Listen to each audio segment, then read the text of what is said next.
मात्र एक बेलपत्री का पत्ता, जिसके भीतर ब्रह्मा भी है, विष्णु भी है, शिव भी हैं, और इस बेलपत्री के बीच वाली पत्ती से लेकर जहां दो पत्तियां रहती हैं, उस पत्ती के बीच में जो गैप होता है डंडी का, इसमें 64 योगनियां भी हैं।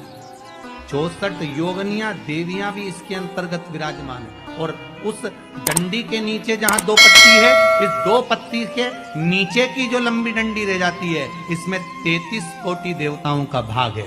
उस डंडी के नीचे जो छोटा सा एक मोटा सा भाग रह जाता है, कई बार आप लोगों ने बेलपत्री को तोड़ा होगा तो नीचे एक मोटा सा भाग रह जाता है महाराज, उसके अंतर्गत सारे तीर्थों का भाव जागृत रहता है। उस बेलपत्री को केवल साधारण ना समझे, शिव को अगर समर्पित कर रहे हैं तो संपूर्ण उसी के अंतर्गत,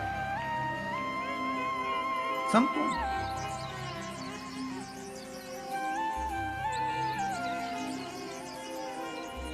केवल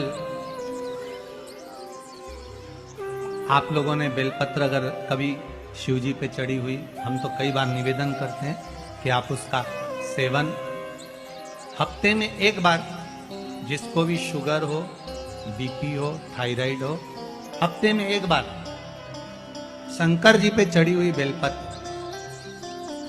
अवधूतेश्वर महादेव के नाम से, कौन से महादेव?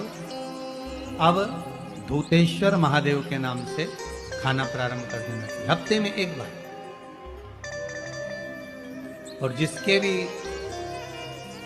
घुटने में प्रॉब्लम रहती है या डॉक्टर ने बोल दिया कि घुटना बदलना पड़ेगा, तो उनके लिए निवेदन है, शिवरात्रि के दिन रात्रि को 12 बजे शंकर जी पे चढ़ी हुई बेलपत्र, भगवान शंकर पर चढ़ी हुई बेलपत्र, शिव जी के मंदिर पर ही बाहर खड़े होकर शिखर का दर्शन कर कर उस बेलपत्र को चबा चबा कर खा लीजिए। घुटना बदलने की जरूरत नहीं पड़ेगी, कभी भी घुटना बदलने की जरूरत। और कई लोगों ने प्रैक्टिकल करके देखा है, आपके बीच में ही लोग बैठे होंगे, बहुत सारे आपके भीतर बैठे।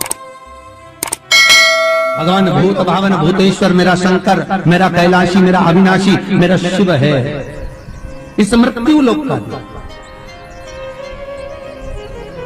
पर दुनिया के लोग न जाने क्यों कहे हम कृष्ण वाले हैं, हम श्री जी वाले, हम शंकर के मंदिर नहीं जाते। वो कोई कहता हम नारायण वाले, हम शंकर को नहीं मानते, हम शंकर का प्रसाद नहीं लेते, हम शंकर के मंदिर नहीं जाते। भगवान को ऐसा बांट दिया, ऐसा बांट दिया कि शंकर के दरवाजे को जाने को तैयार नहीं होता। तो किसी ने एक बार पार्वती जी ने शिव जी से पूछा, भोलेनाथ जी कोई तुम्हारे मंदिर में नहीं आता, कोई तुम पर जल नहीं चढ़ाता, कोई तुम्हें नमन नहीं करता, सब ये मंदिर जाना, नारायण के मंदिर जाना, वो मंदिर जाना, वो देवता को रिझाना, वो देवी को रिझाना, पर तुम्हारे को कोई नहीं रिझाता। शंकर भगवान बोले मत रिझाने दे, अपने को कोई दिक्कत नहीं, अपन तो शांति से बैठे रहो।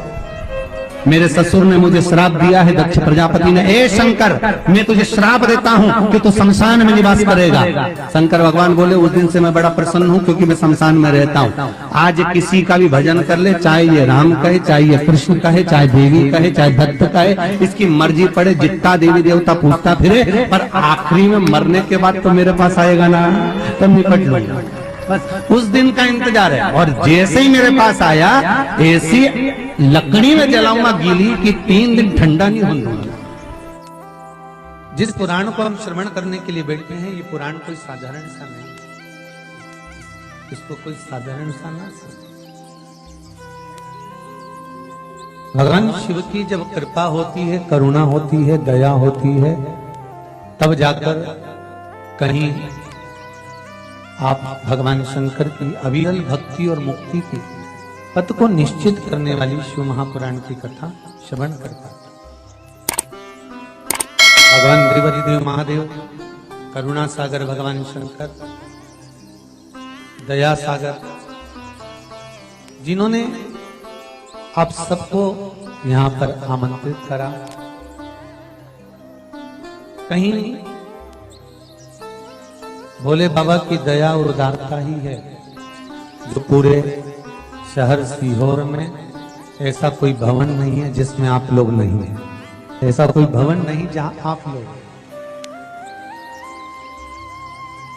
और शहर तो शहर, पूरे नगर में, पूरे गांवों में, खेड़ों में, क्षेत्र में। और एक निवेदन आप सभी से, जितनी देर की कथा है आप लोग उसको स्मरण कर कर श्रवण करें और अपने जीवन को सार्थक बनाएं। बाबा देवादिदेव महादेव ने ये करुणा करी है, कृपा करी है, दया करी है, जिसको हम अपने जीवन में उतार सकते। बस आपके आसपास में अगर कोई खड़ा हुआ हो, बोल रहा हो, तो उसके चरण पकड़कर आप उसको कहें कि थोड़ा शांत रहें, जिससे हम भगवान की जिस कारण आए, आप आए किस कारण से, आप किस लिए यहां पहुंचे हो, केवल उसके दो कारण हैं। एक बाबा देवादिदेव महादेव का प्रसाद स्वरूप रुद्राक्ष चाहिए और दूसरी शिव महापुराण की कथा चाहिए। केवल दो कारण हैं और उसके सिवाय कोई कारण आपके पास में है? कौन किसके यहाँ आता है जी? किसके बस का है? जो कोई आए जाए, किसके बस का?